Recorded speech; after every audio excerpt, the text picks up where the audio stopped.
Record. Hello, everyone. Good afternoon and Happy New Year. My name is Gatwiri Muthara, Membership and Communications Manager with Compto National. I'd like to welcome you to our webinar presented by the Emerging Leaders Subcommittee. It's called Get Your Career on the Right Track, Navigating the Unknown and Defining the Future.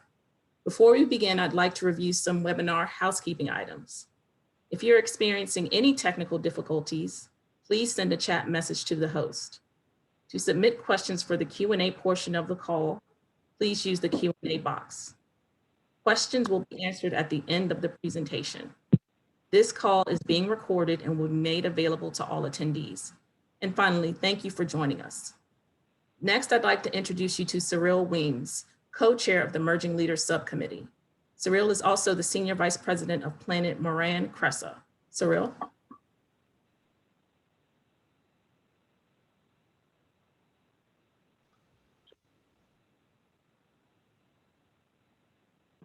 Cyril, you can go now with your introductions. So I think that this is Aisha. So I'm co-chair of the subcommittee, and then I think there's some technical difficulties happening right now. So we'll see what's happening there, but we can also continue to move the event forward. And certainly glad to be here on the webinar today, and we've got a great topic. And as we kick off this new year and to give everyone a great COMTO welcome, we have the pleasure of having COMTO National Chair, Mr. Freddie Fuller, as well as COMTO President and CEO, Mr. Brad Mims, on the call. So with that being said, certainly glad to have them on the call today. And so I'll introduce Mr. Freddie Fuller, that will give some opening remarks, a great COMTO welcome. We'll move right into Mr. Brad Mims, and then we'll move on to the rest of the programming. Thank you, Aisha. I want to thank both you and Cyril and the Emerging Leaders Committee. I also want to give a shout out to Brad and the national staff for always pulling together a great program. On behalf of the COMTO Board of Directors, I want to welcome all of you to this year's Emerging Leaders first webinar of the year, and Happy New Year to the COMTO family. I just have to say a thank you to Brad Mims. Many of you may or may not know this, but Brad has provided his services to the Biden-Harris transition team with the focus on the U.S. Department of Transportation. And we are so delighted that he has been able to represent COMTO in this space. And I am so excited today that we have Roquita Coleman Williams. I am so looking forward to the conversation between her and Aisha today. There are not many Blacks working in leadership in the freight rail space, and we are happy to have her representing Black women in a space where more doors need to be open. So I am delighted, and I'll pass the baton over to Brad Mims.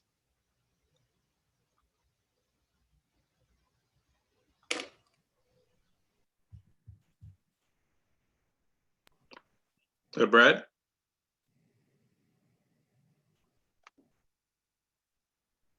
Brad, are you still with us?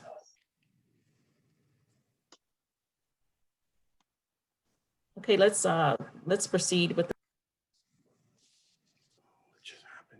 Can we hear you? Can we test you, Cyril, to make sure you're? I can hear you now. Can you hear me? Okay. Loud and clear. Okay, yeah, I had to go out and come back in. That's technology for us. Right.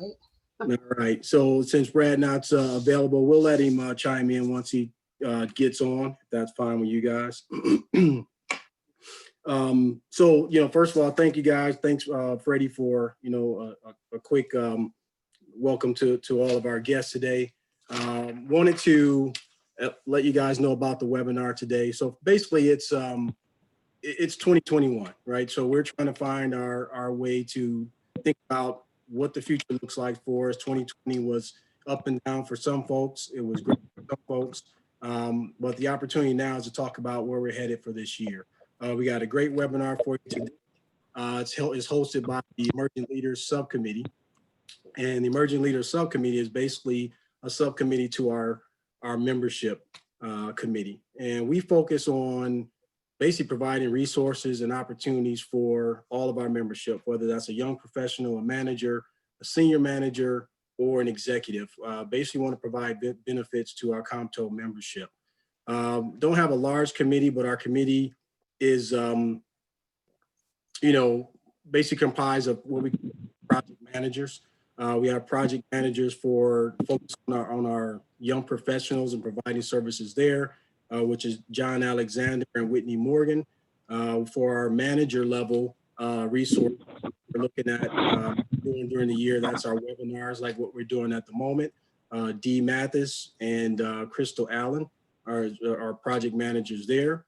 Our senior managers focused on, providing opportunities for those folks at that senior manager level, resources to tie them to the folks that they're managing, as well as to the C-suite and their executives. That's head by Karita Decree and Eduardo Mayama. And then our executive level is kind of managed by Ryan Daniel. And we have two advisors, Kendra Taylor and India Birdsong. Our subcommittee is really focused again on supporting our membership committee and members of COMTO as a whole, and really looking forward to giving you a great webinar today, really focused on getting going for 2021 and helping everybody be successful, doing what COMTO is here to do, which is move the nation and provide opportunities and level the playing field for all. So with that, and lastly, we'll have a few kind of a snapshot of what the committee is going to be doing throughout the year after the presentation. So what I would like to do is introduce our moderator for today. And our moderator is Aisha Eccleston, excuse me, who was a former president of COMTO Jacksonville chapter, and also the director for the National Container Accounts for JackSport. So Aisha, I'll turn it over to you, and if you just want to get into the webinar, and off we go. Appreciate it. All right. Well, thank you so much, Sorrell. And again, thank you everyone that signed up for this webinar. Thanks for all the current members and supporters of COMTO. It's certainly our pleasure to have the opportunity to address our members and also prospective members. So again, thank you, Mr. Chairman, and we hope that Brad chimes back in. We'd love to hear from him as well. So we'll keep on moving with this webinar. So the featured speaker today is an award-winning, it's Roquita C. Williams. Roquita is an award-winning transportation leader, railroad professional, inclusion advocate, and TEDx speaker. She's received national recognition and honors, including Memphis Top 40 Under 40, Business Journal's Super Women in Business, Progressive Rail Magazine's Rising Star of North America, Railroads, as well as the NAACP Distinguished Service Award, and that's just to name a few. Roquita's managed growth strategies and market expansion for supply chain giants like UPS, CN Rail, and most recently serves as Assistant Vice President of Sales for Patriot Port Rail and Ports. So we're going to jump right into it. Roquita, are you here with me? I am. Good morning. All right. Welcome. I'm in Central Time, so it's still morning for me, but good good afternoon for those who are in Eastern Time. All right. We're going to jump right into it. So thank you for taking the time to be with us here today and share some really key information about how you kind of set goals for the year. How do you navigate and manage the unknown, which we know 2020 has been a nice way to say it is that it has been the unknown and things like that, but yet and still we have to move things forward. So I always like to start these kind of conversations off with just telling us about yourself and how did you get started in the transportation industry? And then also lead into the importance of building and maintaining relationships. So tell us how you got started, Roquita. So like a number of people, the industry called me. I most certainly didn't go to university with the expectations of ended up in transportation. In fact, my undergraduate was in education, so I thought I wanted to be a teacher. But during my student teaching process, I discovered I really didn't like other people's children, which that's a bit problematic if what you're trying to do is educate the future leaders. So instead, I was working in a finance environment, and I was recruited by UPS back in 1997 in transportation as a customer service person. And I found that there was a real space for someone who was a persistent problem solver, someone who was willing to take on projects and issues that took a lot of effort, took a lot of bandwidth, and they were just relentless about problem solving. And so the transportation industry sort of made a way for me because I started out the industry with the notion that, hey, if you put a problem before me, I'm going to engage other people. I'm going to collaborate. I'm going to align my unique skills and talents in a way that ultimately gets that problem solved. And so my career within UPS progressed very well over the first 10 years. And then the second half of my career, which was the last 13, nearly 14 years in the rail industry, was about trust building. So in the beginning of my career, I knew that leadership mattered, not just within the context of my core responsibilities, but also in how I serve the community. So when CN at the time started a business unit focused around the entire supply chain, I was recruited in order to represent that. But the key was how I was recruited.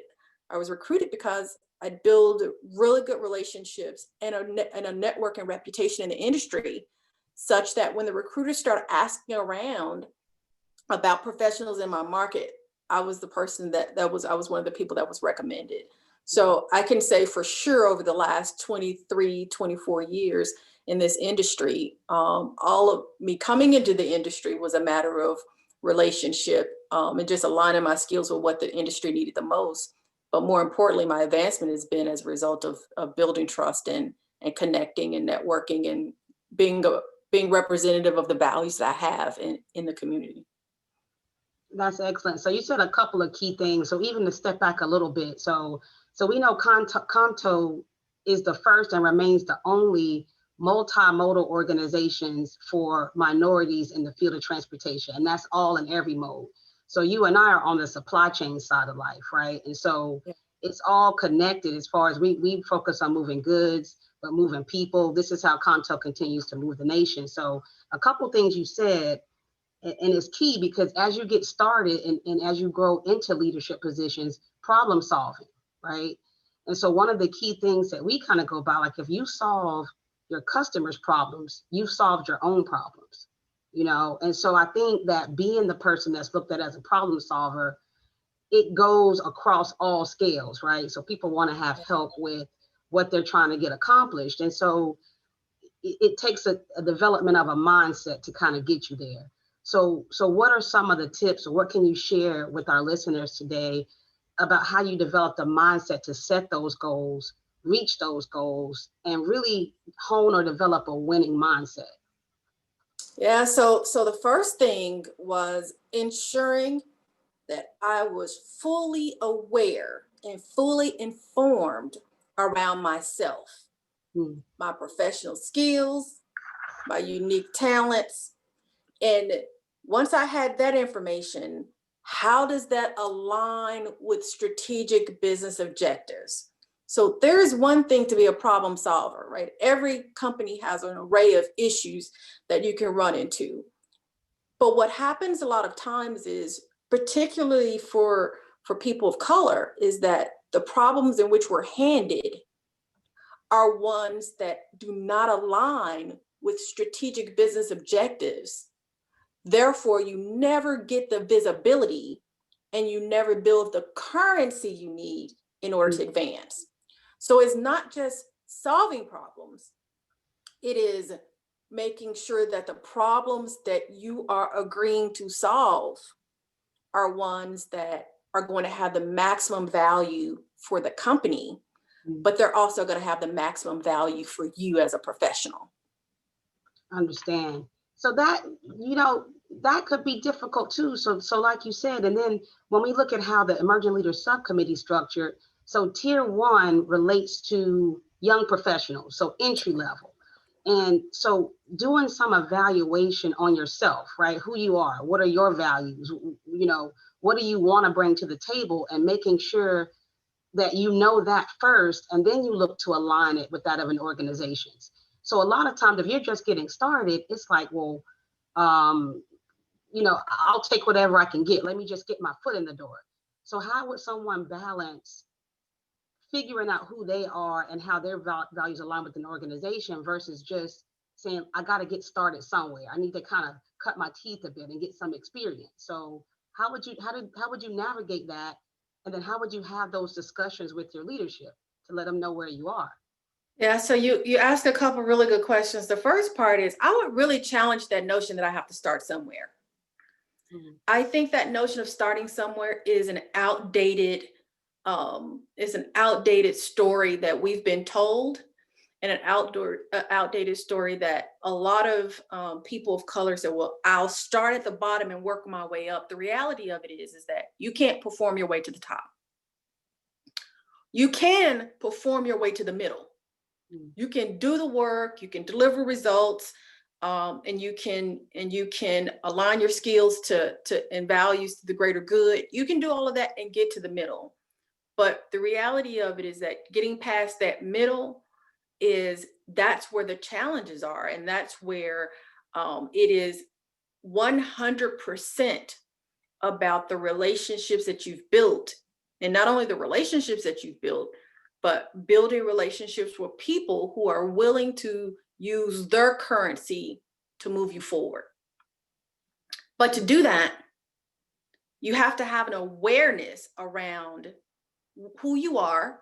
And that means having coaches, peer-to-peer coaches, establishing relationships with people who you're willing to reveal yourself completely to, who you're willing to be transparent with, and who you can trust to say, look, here are your professional blind spots. I know you can't see it, but we need to look at a deep dive on how we can develop you in this particular area, especially around emotional intelligence. So, most of us come into the year with our careers with a development plan. I want to work on these skills. I want to work on I want to learn this new piece of the business, this type of product, this type of service. And we really neglect the role of emotional intelligence and building intelligence around how we're showing up as opposed to what we're showing up with. And so there are a plethora of tools, and I think COMTO does a fantastic job of helping people at every range of their, every space of their career in developing not only those professional parts of yourselves, but those personal parts of yourselves. Not only does it do that, but it also gives you access to people who you can build that trust and transparency with. It is tough doing that. It is tough in our careers to walk into a middle-aged white guy's office and say, here are my blind spots. Or I want to show you my total self, good, bad, and ugly, and I want you to develop me. The reality of we can't always do that. We are often put in a situation where we have to put our best foot forward all the time, and we have to shield or shelter the areas of ourselves that have deficits. And so growing really does mean creating relationships where you have someone to help you to see those blind spots. And I think one of the best aspects of COMTO is that it's such a vast network of people that you have the potential of doing that in a safe space, as opposed to having to do that within the context of your work environment or business environment, where you can be judged and or have negative consequences for sharing yourself and sharing your blind spots in that space. Wow. Yeah, and so, and I know just recently you were featured, I think this was last week, you were featured in the Memphis Business Journal. So one of my favorite parts of that is what you said earlier in your comments, where your performance can get you to the middle, right? So if you aspire to get to the top, you can work your way to the middle, but working your way to the top is a bit false, right? So you can get to a certain point, but when you really get that big opportunity, it's certainly as a result of the relationships that you've built and that you developed. That's one of the reasons why I really tell people, like, look, be nice to everybody, right? Help as many people as you can, because you never know how things kind of circle back around. So absolutely. I think one of a great COMTO member friend of mine said, always stay positive and always take the high road. No one's ever regretted taking the high road. If you do something else, there might be some regret in that future. So you know, so that's something key to really think about. And then also, if you want someone to be honest with you, right, to look at you and they could see your potential, then you also have to be able to take that constructive criticism or Yeah. also see it as constructive, right? So you desire to move up, but then what are you also willing to do as far as your own self-worth to be open to that, and that people feel like they want to feed that kind of information into you. So awesome stuff. Yeah, I think a lot of times what we forget is that, you know, the universe doesn't give you what you want. It gives you an environment that really responds to what you value. So if I, for example, I value autonomy, I value transparency, and I'm a lifetime learner. So what I've noticed in my career is that every environment I was in catered to those specific things. So if in fact I value autonomy at a particular juncture in my career, but what I want is to lead, those two things don't necessarily align. In fact, the higher up you go into the organization, the less autonomy you have. So it really is about being real clear about your values and whether or not you're working in a space that allows for those values. And when there is a conflict between what you're valuing and what you want, being able to do that work, because it can be done. I still appreciate autonomy, but it has gone from a value to a preference, right? I had to do some internal work to shift that so that what I wanted, I could make space for that in the world that I work. And then just dive a little bit further. What do you mean by autonomy when you talk about it in relation to your career and that being important to you? Yeah, so I came up in a sales environment, right? I came up in sales, and with sales, you know the results that you have to deliver. You have a book of business, you have customers to engage in. As long as you're doing that with integrity, you're delivering on your results, and your customers are happy. No one ever really says what hours you work, how many hours you can work to do that. They just want the job to get done. Right. And so that does create a space where, you know, if you need to hop out of the office for a couple hours and take a yoga class, you're able to do that. In some parts of the transportation industry, you don't get that level of autonomy, especially if you're specialized or if you're in a craft, for example. You don't get to just kind of pop out of the office. But in sales particularly, you do have the ability that's kind of built into the career, the ability to kind of move at your own pace and your own way as long as the work gets done. And so having that be the environment I kind of came up with, that was a value at one point. Look, I want to be able to have full command of my time. And so it's clear that in wanting to have full command of my time, I was also leaving opportunities to lead on the table. And so that's work I had to do, is like, is it important for me to impact change in this industry? Right. Or is it more important for me to have the freedom to go take a yoga class? Right. And I had to grow into being honest enough with myself to say, I do want to have impact. The impact matters more. So I am willing to sacrifice the freedom in which I dictate my time in order to have that impact. Got it. Yeah. Hey, I think I'm similar. Like, I'm pretty much autopilot. Let me know what needs to get done. And I love to have the ability to determine myself how I get there, right? And not have that part dictated.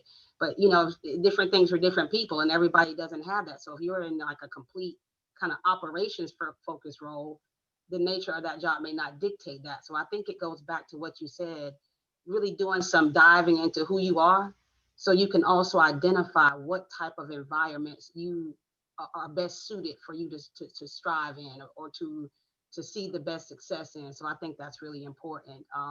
So with this, pivoting to the next area, so with this transportation industry being so expansive, right, and being so many areas of it, what was that defining moment where you knew that transportation was your career path? When I got to the railroad. When I arrived to the railroad, so I wasn't really convinced in my career with UPS. the sales environment, you could have cut pretty much and pasted me in any industry, technology or manufacturing. The environment would have been very similar, and how I did the work that I did would have been very similar. But rail and transit, because I've also served as board of commissioner on a transit board of directors. So I've both been in people moving of people as well as movement of people, good in leadership capacity. But when I moved to the railroad, rail is an industry that requires your full commitment to the existing culture, for good or for bad, and a commitment to be a part of the change of the culture. And it's such a unique industry that it really isn't a cut and paste. You have to fully commit to this industry in order to survive it and to navigate it and ultimately to grow in it. So I think it was after my first year at CN that I knew that transportation was where I was intended to be for at least the majority of my career. Hey, that's very interesting. That's like, you know, it's a lifetime thing, right? So like me, a lot of us, like we didn't choose it, it kind of chose us, right? So you get into an atmosphere, and even on supply chain side, part of my career was on the rail side, right? So I did work for CSX, and that was really one of my first kind of introductions into this industry. And when I tell you, I can't get it out of my system. And I know that a lot of other people who are in this industry, it's like you really couldn't see yourself doing anything else because of also the importance of that role. So the average person doesn't know how these transit systems are planned and put out there. They don't know how they get goods to grocery stores and what is distribution, international supply chain. So it's quite interesting to be part of kind of the underpinnings on what really makes this whole country work so well. So Agreed. Oh, okay. So one thing I was thinking about while you were saying that and how you know what your defining moment. So then you've also done some very cool things. Well, probably beyond cool, but it's very cool for me. So I know that you're a certified train conductor. And please tell us a little bit more about that, because I promise you're the first and only woman of color that I've ever met that can say that. So, you know, these different opportunities that you kind of saw along the way, what drew you to that in particular, and just tell us a little bit about what you had to do and what that actually means. So in 2015, I had a real sort of crisis in my career, in that I had imitated, in my perspective, I had imitated some of the things that the white men in my career had done to get to leadership roles. I'd done those same things and found that despite me imitating the things that they were doing, I was not having the same results. It wasn't having the same outcomes for me. And so I had to have, you know, kind of talk with myself and say, hey, do you blow up a rail career? Do you blow up a career in railroading and just go somewhere else where your style, the way in which you move through the world will be more valued? Or do you create a space where there is kind of a plus something, you know, whatever that plus something is? And I felt like I was really holding the company hostage to fulfill my dreams and my ambitions and my aspirations for myself. And I wanted to put an end to that. So I called it my ICE year. I called it putting my career on ice. And ICE was internal collaborations, corporate entrepreneurship, and external leadership. And so when I looked at, okay, what, and in this, the guiding philosophy around all of this really is engaging all of yourself, all of your skills, all of your values, and all of your unique talents so that you're serving yourself and growing. That's what me putting my career on ice meant. So for that first piece, when I looked at internal collaborations, I asked myself, what part of the business don't you have the best understanding of? If you looked at where you could grow today or where you could develop today would have the most immediate impact, where would that be? And what I knew is I didn't grow up in a railroad environment. I was a supply chain professional. And so conducting and being on that front line was the most immediate thing that I could do in order to really challenge myself.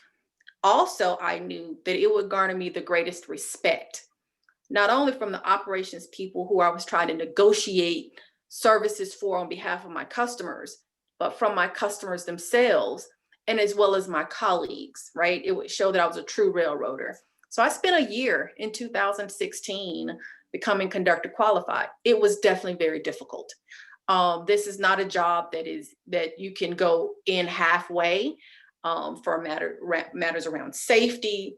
Physically, I'm 5'2" and 135 pounds trying to pick up a 90-pound knuckle. Like, I can remember the morning that I had to do the knuckle test, like stopping by the gas station and drinking monster drinks because I had to get myself all hyped up, right, to be able to pick up or demonstrate that I could physically lift a 90-pound knuckle. Or the day that I had to be able to demonstrate that I could onboard and offboard a rail car moving up to 6 miles per hour. And I have short legs, and the first step is darn near at my hip. So, in the days before, I was literally going to the gym, stacking up the boxes, the boxes that you use to do aerobics, stacking those up to my hips and jumping up and down off of that, so that I could physically be able to move to onboard the train, catch that first step without tripping or hurting myself, right, and then to be able to offboard the train at the same time. So it was a real commitment. It was a real commitment, and it is the one thing about the one thing I can say in the last 10 years that I've done that had the most immediate impact in my career. Like, I immediately saw a level of respect for my colleagues that perhaps I hadn't seen before, a level of acknowledgement from my colleagues, and certainly in terms of my development, opportunities from other railroads start popping up. Ones that, they seemed like they were kind of pacifying me when I would talk about career development. Now, all of a sudden, they weren't pacifying me, they were pursuing me. So that was part of that ICE. The second part of it was corporate entrepreneurship. Look, I'm an entrepreneur at heart, and a lot of that problem solving came out of that, entrepreneurial spirit. I'm an entrepreneur at heart. So how do I move across the organization in a way that adds value to other spaces? And corporate responsibility was one. And so I looked at, yes, I want to serve on boards, but can I serve in spaces that offer the greatest good for my company? So a lot of my board leadership shifted a bit so that it aligned with that philosophy around corporate responsibility. And then the last one for me was external leadership. And so it was, where do I have gaps in myself as a professional? Where do I have areas that I need to develop? In areas of finance, I've never managed a P&L before outside of small nonprofit boards. And so when I chose the transit community in order to serve that, it was in part to develop myself.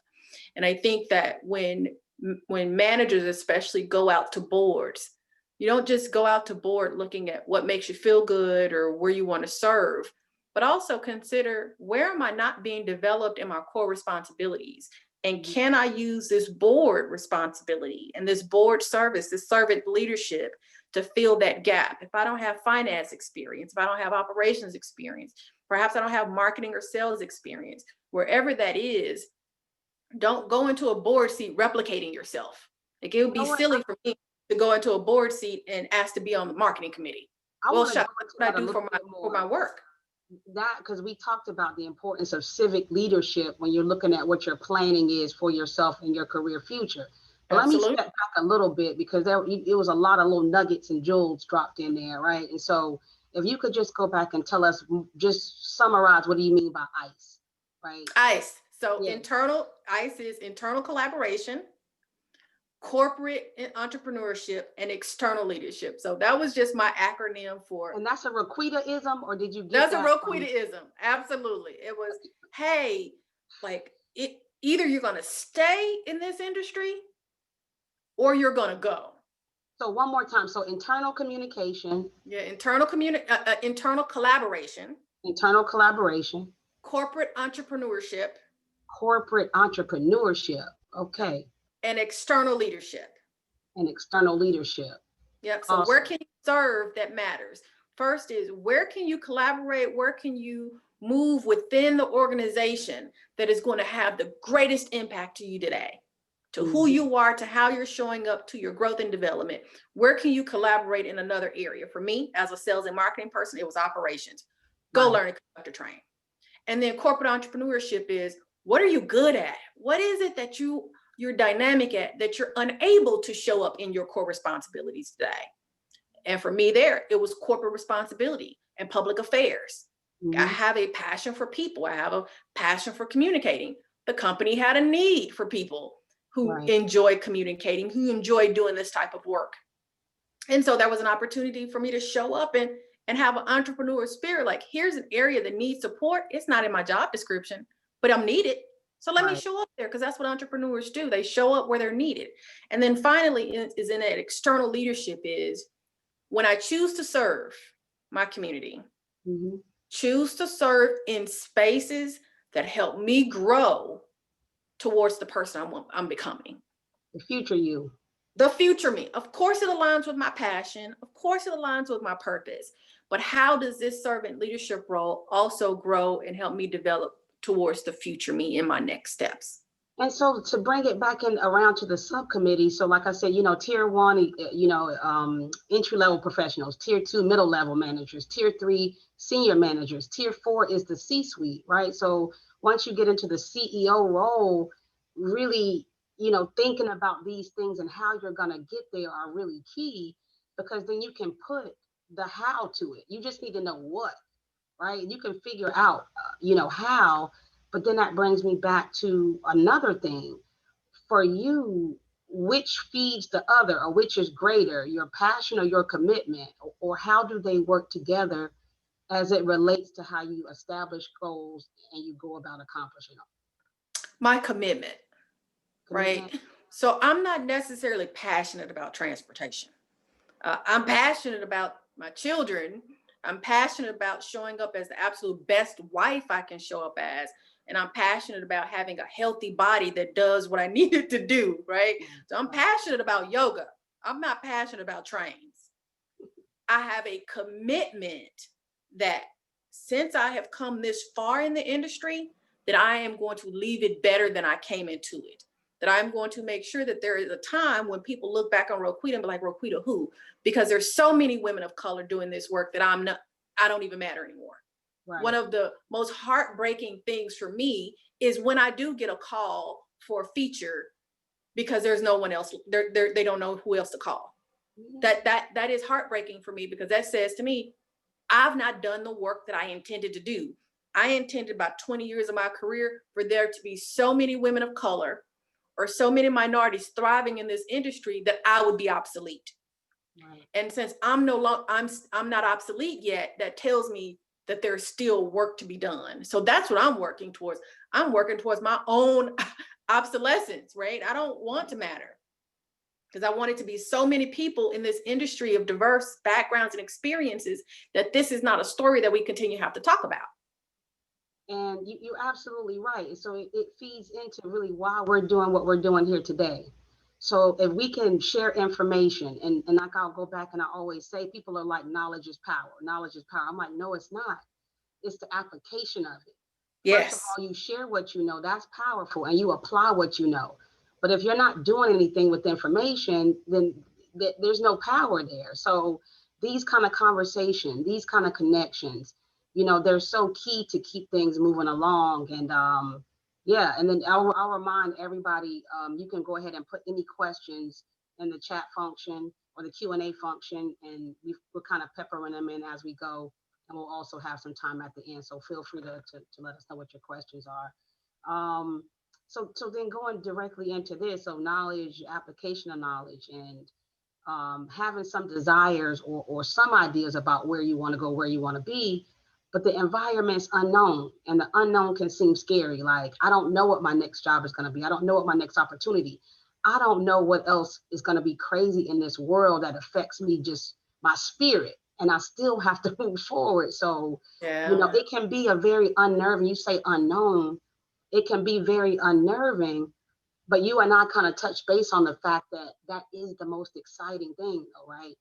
Every day Right. when you wake up, that day is unknown, but how exciting is that? Because you have an opportunity to create that day, right? And Yeah. so how do you kind of switch your mentality from being afraid of the unknown to embracing the unknown as really the driving factor of creating your future? So this is a bit unfair for a lot of people. So my Enneagram is a 7. So I am an adventurer. What's an Enneagram? So Enneagram is a tool they use to understand certain personality types. And so I know my Enneagram type is a 7. So I'm an adventurer. I am, look here. If there is an opportunity to grow, to learn, I'm all in. And my husband says sometimes I move too fast or I jump too soon because I am attracted to opportunities to grow. And in addition to being attracted to opportunities to grow, I have high adaptability. So crazy is kind of my jam. Like the crazier, the more chaos, I'm like, oh, it's a crazy day. Let's roll. That's where I thrive. Right. And for a lot of people, that's simply not the case. They don't have a personality type that is built for crazy. They don't have a personality type that's built for chaos. And so in that case, it goes back to self-understanding and knowing where you're going to have spaces of resistance. My space of resistance is around planning. Like if it's crazy and unknown and chaotic, that's my jam. Now, when I have to plan things out, that's when I have to do the hard work. But that's about understanding yourself and putting measures in place so that you can be accountable to the person you need to grow into, right? Instead of focusing on just who you have been. And the other thing is knowing that all of this can change. So while planning may be a challenge for me today, if I commit to growing in that, it won't be tomorrow. Right? Sure. So if chaos and dealing with the unknown is a challenge for you today, just the knowing that you can overcome that, just the knowing that that's a circumstance or a part of your personality that can change, Right. that openness will get you ultimately to where the tools that you need and the instruments that you need in order to grow beyond that will show up. Right. Especially if you're in a space like COMTO, where there are a plethora of people from every tier that you can rely on. So, okay, if you're putting your career on ice at tier 1 and 2, at tier 3 and 4, you should be helping people put their career on ice. By that time, you've done the work and you can now pour into, mentor, and sponsor other people. And even that is an exercise in growth, right? Even that is an exercise in evolving and becoming more of the version of yourself that you look forward to being in the future. But you said that, so you can be accountable to the person that you are becoming. Yes, absolutely. That's awesome. And have people in your corner that keep you on that track, that you can reveal who that is, who it is that you want to be, how it is that you're not being that today, Right. having the support that you need to find the tools to grow, and then becoming that. Interesting. What so I also saw a video that you put on LinkedIn. So if anybody's not following Roquita, please go on LinkedIn. She's an awesome content creator. But you went snowboarding. I'm like, she just, you know what? You just Yeah. doing everything. So what's your next, a little bit off topic, but just to know more about you personally, what is the next extreme sport that you will be undertaking? I'm over 40. I'm over 40 now. If it's not an extreme sport that I was introduced to before now, I'll probably not be taking it off. It took me 10 years to learn how to snowboard. Right. The way the way my knees start working in my 40s, right? Okay. Exactly. So I took a couple falls this past, we went to West Virginia over the holidays. I took a couple falls that it took me like 2 weeks to recover from. So no. If I hadn't already did it, we're not going to be adding it to the list. So I do some downhill mountain biking. And I certainly love snowboarding. I've been doing it for over 10 years with my oldest son. He's now 25. But he decided to start snowboarding when he was in his, he was 13 or 14 years old, and it became a space of bonding for us. So we go boarding. It's actually still transportation, right? So the bodies it's still transportation. That's funny. All right. It's still moving myself. You're still moving around. So we got some time left, and I think we've got a couple more questions coming in. And please, ask questions. Like I said, put it in the Q&A. But so there's been opportunities to for you to highlight who you are, where you came from, like on a national and also global scale. And so these platforms that you've been that you've participated in, like even I watched your TED Talk, right? So even on your LinkedIn, there's a link to it. And if you could tell us, first of all, how did you even do that? How did you get your own TED Talk? Because I absolutely love the TED Talks. And then we've got a couple minutes. Tell us a little bit about your TED Talks, and when you got that opportunity, why was that the topic that you picked it to speak about? So I created a little ecosystem for myself. I'm not independently wealthy. And what I noticed in some of the boards that I served on, the people were more highly ranked in their organizations. So I always served boards, and I was like a middle manager at the time. So I was the sole middle manager. Everyone else was an executive. They were either senior leadership or they were already in the C-suite. So I was trying to find a way to show up and level the playing field for myself as a contributor to these spaces that I was passionate about. So one of the boards I served on was the Women's Foundation of Greater Memphis, which reduces poverty in the zip code actually that I was born in. And I was the only board the only board member ever to serve on that board that actually came out of poverty. The rest of the women serving on these boards were executives already, and or independently wealthy or business owners. They were entrepreneurs. And so I said, well, how do I show up? I can't write a check for $50,000. I can't do that. But what can I do? How can I serve? And so what I started doing is every time I would accept a speaking engagement, I would give the host two options. You could pay me cash or check, or if you triple the contribution, you could give it right directly to this nonprofit that I represented. And so by doing that, like the first year I did it, I made like $30,000 in contributions where people asked me to speak, and in lieu of paying me or giving me an honorarium, they tripled the amount and they donated directly to the nonprofit. It was a win-win on both sides. But what that meant is now I've created a little ecosystem whereby my fellow board members, they're now marketing me. They're now recommending me for speaking engagements because they know that when I speak, not only are they going to get great content, but they're also going to now help to fund this nonprofit that we all support. And so that's how the TED Talk came up. I serve on the Shelby Farms Conservancy Board, and I do the same thing. Whenever I have a talk, I have one of three boards that you can contribute to, and Shelby Farms was one of them. And so we knew growing my speaker work and having the endorsement that comes with having a TED Talk means you can charge more. So if a nonprofit can make $15,000 when they refer me for a talk versus $5,000, then it's a win-win for them. And so one of the executive director, in fact, that had a TED Talk the prior year recommended me for a talk. So that's how I got the talk. Now, the second part is how did I choose the thing I wanted to talk about? TED Talks are tough because they give you 12 to 15 minutes to talk about this really, really, really impactful moment in your life, but in a context that offers a bigger idea. So for me, my big idea was, how can we take and grow middle managers to the C-suite using servant leadership?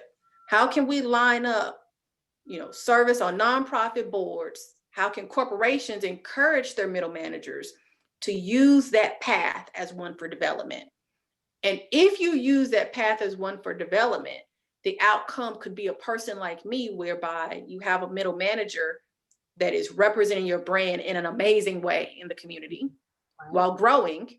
And ultimately the goal is to get them to the executive level. But while they are where they are, they're leading from that space. The other part of this for the person is you find extreme fulfillment when you lead from the space that you're in. I had more influence in my community than some people who were very, very highly ranked in their organizations, because I was able to leverage a skill or a talent for the greater good. Right. So for me, I started to understand the difference between position and influence. Right. And you don't have to be a CEO to have influence, right? Mm-hmm. But you absolutely do have to figure out how to monetize your skill or talent in a way that serves something bigger than yourself. Excellent. Absolutely. So so we're getting toward the end. So, and we want to get to some of these other questions. But before we do that, so just tell us what's next for you, or where do you see yourself going in your career now, and then we'll jump into the questions and we'll do some wrap up things with COMTO National. So what's next? So what's next is impacting organizational culture. I've had the privilege of working in some environments recently that were very resistant to change, and that are very resistant to growing into being who they say they are. And when you've worked in a culture where the values align, you immediately know when there is a misfit, right? So initially I thought, okay, it matters who your boss is. That's the thing that matters. It only matters who your boss is. If you have a good boss, nothing else matters. Now I know that's untrue. Right. It matters that the organization, the culture in the organization aligns with your values, and that you're not being a token. So at this juncture in my career, it is very, very important to me not to allow myself to be tokenized. And that I see that you're doing the work that you say you're doing, and that I'm just not a symbol of something in order to make a statement. That can't be what I do, right? And so going into the next stages of my career, working in a space and cultures that really do represent my values, and where I can have a broader impact. I want sales teams across the nation to thrive and to be energized and to be valued, and to reflect the diversity of our communities. And so really, I love to do some work around helping corporations to do that work. I have a chance to do that. And so I think I'll be taking some opportunities to do that work.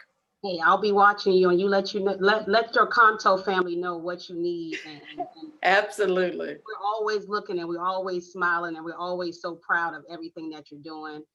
So 2 quick questions, and then we'll wrap it up. So from the audience, because I do want to get to these, how long were you with UPS Supply Chain Management?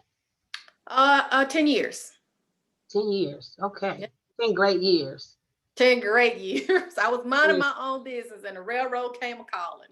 There you go. There you go. So here's another one. So from a COMTO member, with COVID-19 creating physical barriers for many in the development of virtual spaces, the trend appears to be more working remotely. What strategies do you have for people to stand out in this new virtual workspace? Yeah, so I am definitely one that uses social media to my benefit, right? I have always been unafraid. Humility is, when you look at the list of strengths, humility is my last. And we define humility as the ability to do something and not take credit for it. So, I heard a celebrity once say, humility is a privilege for those who've already arrived to where they want to be in life. Absolutely. And so until I have arrived to where I want to be in life, I'm going to self-promote. That's right. If I do anything amazing, you're going to know about it. And so I think now is the time where we really do have to shut down those ideas that you can't, you should be quiet, keep your head down, do the work will speak for itself. That's not true. If the work spoke for itself, there would be no need for COMTO, because there are a lot of amazing, talented people who are working their butts off, who are not seeing the rewards of that. When you don't take credit for your own work, somebody else is taking credit for it. right? That's the reality. That's Mhm. the reality. So in order to advance, companies are, you can either be a person that represents the company well in social media, or you can be a person that the company says, gosh, darn it, we can't have this person out here representing us, and we don't show that they're advancing. That's a liability for us to have. Right. Either way it goes, you force them to see you. It's like shaking a empty can with rocks in it. Right. I'm going to shake the can. So, you know, using social media as a way of dropping space, you know, things about yourself that are reflective of your work. You know, talk about your values, talk about the things that you do every day, how you solve problems for customers. Look at the responsibilities that the role has that you're trying to get to, and share stories about how what you do aligns with that work. Right. Do that. And so I think social media is a great way to close that gap. I do share more now about myself on LinkedIn, because like tools like Facebook and Instagram aren't effective for catching the attention of leaders, nor is it effective for catching the attention of my customers and ultimately who it is that I'm trying to serve. Right. And so we know people are on those those social platforms, are scrolling through, whether they like it or not, who cares? You know, they see it. And so the most important thing is being willing to say who you are, what you stand for, what your unique skills and values have, and what does a company gain by advancing you? What do they gain? Being able to tell them that so they don't have to guess at it, because at the end of the day, they don't know. They don't know they don't know where to put. What CN made clear to me is that they didn't know what the heck to do with me. Right. What they knew is, oh my gosh, she's so talented. Should she be in government affairs? Should she be in sales and marketing? Well, heck, we need women in operations. They had no clue. There was just no clue. So you know what? That's the great, that ties everything right back into what we're talking about here. Yep. That defining your future, right? And so you have to do that. We're wrapping up into the last part. I'll pass it up over to COMTO National in a second. But any just last minute nugget, last minute advice? I think you kind of did that where you were talking about really leverage technology and social media. Be humble and apply your humility once you get to where you're trying to get to. So any last comment before I pass it over to National? The last one is learn how to ask for help. And when asking for help, make sure that you ask, tell them why you're asking, and when they give you the help, go back to them and tell them how their help matters. So learning to add, there's some great TED Talks on how to ask for help. Learn to ask for help, and learn how to ask for help in a way that serves you, but also taps into other people's need to be helpful. One of the greatest gifts you can give a leader is to ask them for help and to tell them how that help showed up in your life. Absolutely. Hey, thank you so much. Once again, you're welcome. A big, huge COMTO thank you for gracing us with your time and your energy and all your ideas today. Certainly hope it was useful information for everyone that joined us. I enjoyed it. It's always great talking to you. And no, just thank you so much. So with that, you're welcome. And for anyone who's here joined today, the audience, I accept Instagram requests. I accept LinkedIn requests. I am on Facebook. I do not ignore people. If you reach out, I know it takes a ton of courage to reach out. So if you reach out, then I'm going to create space to be able to acknowledge that and serve in any way that I can. Thank you again. Gitwiri, you're up. Thank you. Thank you. All right, everyone. That was a great interview, a great presentation by Aisha and Roquita. So before we end, I think Cyril wanted to say a few remarks before we give you some additional information about the committee. No, I just want to say thanks to Roquita. Great information. I think we gave some information to all of our tiers, what we call from all the way from young professionals, the managers, senior managers, and the suite. Thank you for all the time you've given us today. And we're going to continue to work with you, and Emerging Leaders Subcommittee appreciates all your time. Thank you very much. All right. Well, before we go, I wanted to close out and give you a little bit more information about some upcoming programs and initiatives that the Emerging Leaders Committee will be doing this year. So, one, I have a question to ask you. I'm sure after this talk, you're ready to jumpstart your year and get your career development goals on the road. So what we have is the Compto Emerging Leaders 4-Week Management Challenge. It'll feature activities designed to help you develop your leadership competencies. It's open to Compto members. It starts February 1st, 2021. You'll receive a new challenge each week, and you'll network and engage with other like-minded career superstars via our LinkedIn group. So the next steps that you would have to take is 1, become a Compto member if you have not already done so. And you can do that by visiting comptonational.org and look for sign up for membership. And if you're already a Compto member, you can join our Compto Emerging Leaders Committee group on LinkedIn. Once again, that's Compto Emerging Leaders Committee group on LinkedIn. And that's where a lot of the activity, that will be a hub of the activity that will be taking place for the challenge. With that being said, if you have any questions, visit comptonational.org, or you can contact info@compto.org. And we're sorry we weren't able to get to all of the questions, but this recording will be made available pretty soon. We'll send an email with the link, as well as post it on our YouTube channel. So with that, on behalf of Compto National, as well as our board chair, Freddie Fuller, and also the Emerging Leaders Committee, thank you for your time and have a great year. And this is just the beginning of what's going to be a great year for the Emerging Leaders Committee. Thank you. Have a great afternoon.